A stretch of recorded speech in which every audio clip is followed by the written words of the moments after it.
যে আমরা আজকে থেকে, মানুষ তো টাকা খুঁজে, দন খুঁজে, সম্পদ খুঁজে, বউ খুঁজে, সুন্দরী বউ খুঁজে, আমরা আজকে থেকে কি খুঁজবো? আল্লাহকে খুঁজবো। এবং খুঁজার মতো, এটা না শুধু স্লোগান না, নারে তাকবীর আল্লাহু আকবার যে বলে সেই আল্লাহকে বড় মনে করে না, তাহলে তার স্লোগানে গরু গোবিন্দ রাজ্য কেমনে বানবে? প্রথমে সে আল্লাহকে বড় মনে করতে হবে, তাহলেই সে পারবে তার আল্লাহু আকবার দিয়ে দুনিয়াকে জয় করতে। তাই আমরা আল্লাহকে আল্লাহর জায়গা থেকে দেখব, আল্লাহকে আল্লাহর জায়গায় মানব এবং আল্লাহকে বোঝার চেষ্টা করব, তাহলেই আমাদের হাতে দুনিয়ার পাওয়ার চলে আসবে। দুনিয়ার পাওয়ার একটা কিচ্ছা নয়, ঘটনা বলে শেষ করে ফেলি বক্তব্য। আপনারা সুলতান মাহমুদ গজনীর নাম শুনেছেন? সুলতান মাহমুদ গজনীর একজন খাদেম ছিলেন, একজন গুলাম ছিলেন, আয়াজ নাম। তো সুলতান মাহমুদ গজনী আয়াজের কথা খুব বেশি মানতেন, খুব বেশি মানতেন। তো মন্ত্রী মিনিস্টাররা সবাই মিলে অভিযোগ করলেন, সুলতান গুলামের কথায় চলেন, আমাদের কথা মানেন না।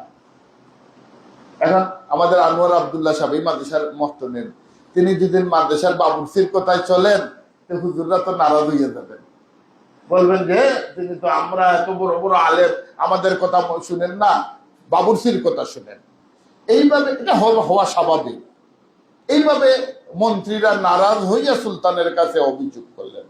সুলতান বললেন যে আয়াজের কথার মধ্যে সত্যতা পাই আমি, এজন্য আমি তার কথা শুনি। যাই হোক, অনেক লম্বা ঘটনা হযরত জালালউদ্দিন রুমি রহমতুল্লাহ আলাইহি লেখছেন। এরপরে সুলতান অনেকভাবে অনেক কিছু দেখার পরে বলেন, পরীক্ষা হয়ে যাক আয়াজের বুদ্ধি আছে কিনা। কি পরীক্ষা হবে? আগামীকালকে রাজ দরবারে এসে যে যে জিনিসের মধ্যে হাত দেবে সে ওই জিনিসের মালিক হয়ে যাবে।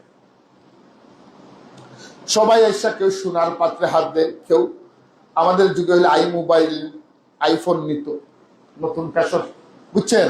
এরপরে যে যা পারে লুটে চুটে নিতেছে। আয়াজ এইভাবে বুকার মতো দাঁড়াইয়া আছে। তখন সবাই হাসতেছে আয়াজকে নিয়ে। এখন আপনারা সবাই মালধন ব্যাগ বইরা ফেলাইলেন, আর আমি বুকার মধ্যে এখানে দাঁড়াইয়া রইলাম, আপনারা আমাকে নিয়ে হাসবেন না? এই তো বুকা মানুষ, কিছুই বুঝে না, দুনিয়া বুঝে না, আখিরাত বুঝে না। এইভাবে সবাই হাসতেছেন। তখন সুলতান খুব লজ্জিত হলেন। আরে আয়াজ তো আমাকে লজ্জিত করে ফেলল। ওই জিজ্ঞাসা করলেন, আয়াজ তুমি কিছু নিতেছো না, ব্যাপার কি? আয়াজ প্রশ্ন করলেন, সুলতান আপনি কি সত্যই যে যেটা ধরবে আপনি দিয়ে দেবেন? সুলতান আরো রাগান্বিত হলেন। সুলতান তো একজন ওলি আল্লাহ ছিলেন, সুলতান মাহমুদ গজনী রহমতুল্লাহ আলাইহি। উনি রাগান্বিত হয়ে বললেন, আয়াজ আমি কি কোনোদিন মিথ্যা কথা বলছি? বললেন, না মিথ্যা বললেন নাই। তারপরে একটু কনফার্ম হইলাম। বললেন, হ্যাঁ দিয়ে দেব। আয়াজকে সুলতান মাহমুদের মাথায় এইভাবে হাত রেখে দিলেন। সুলতান মাহমুদ তো চমকে গেলেন, রাগান্বিত হইলেন, কি করো বিয়াদ্দবটা আমার মাথায় হাত দিয়ে দিল। উজির নাজির মন্ত্রীরা সবাই হাসতে হাসতে বলে, দেখছেন বাদশাহ, একটা বিয়াদব এবং বুকা। তখন সুলতান বললেন, আয়াজ তুমি আমার মাথায় হাত দিলে কেন? বললেন, বাদশাহ আপনি তো বলছেন যে যেখানে হাত দিবে সেইটার মালিক হয়ে যাবে, আমি আপনার মাথায় হাত দিলাম। তখন সুলতানের মাথা ঠনক লড়ছে। সুলতান সাথে সাথে চেয়ার থেকে উঠে আয়াজের সামনে মাথা নত করে দিচ্ছেন, দিয়ে বললেন, এই মাথার মালিক তুমি নিয়ে দাও কেটে, অথবা তুমি আমাকে গুলাম বানিয়ে ফেলো আর আমার চেয়ার তুমি নিয়ে দাও, আমার প্রাণ ভিক্ষা দাও। আয়াজ তো একজন ওলি আল্লাহ ছিলেন। আয়াজ বললেন, না না না না, আমি তোমার রাজ্যও চাই না, তোমার মাথাও চাই না। আমি শুধু এতটুকু বলতে চাই, তুমি এটা স্মরণ রাখবা, তুমি আজকে থেকে আমার গুলাম আর আমি আল্লাহর গুলাম। আজকে থেকে তুমি আল্লাহর আইন মতো রাজ্য চালাইবা, না চালাও আমি তোমার কল্লা কেটে ফেলবো, কারণ এই কল্লার মালিক আমি। তখন সুলতান আয়াজকে মুক্তি দিয়া অর্থমন্ত্রী বানাইছিলেন। তো দেখেন, এখন বলে তো এই রাজ্যের মালিককে? আয়াজ। আয়াজ না? আমি আয়াজের মাজারে গেছি, সুলতান মাহমুদ মাজারেও গেছি আমি। আয়াজের মাজার হইল পাহাড়ের উপরে, আর সেই পাহাড়ের নিচে হলো সুলতান মাহমুদ গজনীর মাজার। একবার এইরকম পাহাড়ের উপর আর নিচ, মানে বাদশাহ কবরেই বাদশাহ হয়ে গেছে আইয়াজ রহমতুল্লাহ আলাইহি। তো দেখেন, আপনার যদি আল্লাহ আপনার কাছে থাকেন, তাহলে আপনার ধন সম্পত্তি দিয়ে কি করবেন? আরে যারা দুনিয়ার পিছনে ঘুরতেছে এরা তো দুনিয়ার গোলাম। আপনি আল্লাহর গোলাম হয়ে থাকেন। আপনার কোটি টাকার দরকার, আপনি দায় নমাজে দাঁড়াবেন, রাতে কাইন্দা আল্লাহকে বলবেন, আপনার চেকে দস্তখত দেবেন, সকালে ব্যাংকে যাবেন, টাকা পেয়ে যাবেন।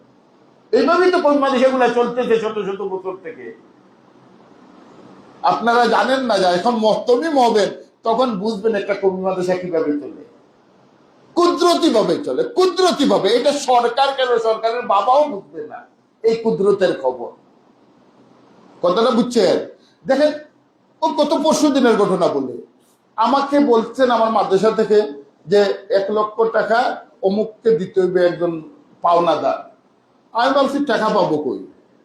আচ্ছা যাও, কালকে যোগাযোগ করিও। কালকে যোগাযোগ করার আগেই আমি ঘুম থেকে উঠছি, ঘুম থেকে উঠতে দেখি মেসেজ, আমার অ্যাকাউন্টে 1.5 লাখ টাকা একজন পাঠাইছে মাদ্রাসার জন্য। চেক কার? আমার কাছে। টাকা কার কাছে? আল্লাহর কাছে। আপনি শুধু চেকে দস্তখত দেবেন, এরপরে ব্যাংকে যদি মিলে যায় দস্তখতের সাথে চেকের দস্তখত, তাহলে না টাকা উঠে যাবে। আমরা ছোটবেলা পড়তাম না গজল, যে মুসা আলাইহিস সালাম যেভাবে আল্লাহকে ডাকছিলেন আমরা ডাকতে পারি না? এগুলো আগে আমাদের গ্রাম অঞ্চলে মানুষ গজল পড়তো।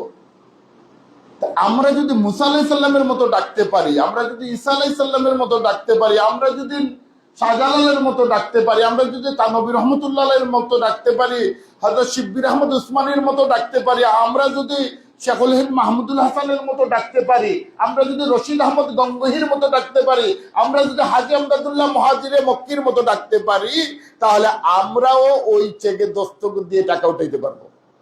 ইনশাআল্লাহ আমরা করবো তো? বাস আমরা এই চেষ্টা এখন থেকে করব। আল্লাহ পাক সবাইকে তৌফিক দান করুক এবং সবার অন্তরের ভেতরে তার মহব্বত তৈরি করে দেব, এবং তিনি যেন আমাদের সবাইকে মহব্বত করেন মৃত্যুর আগে।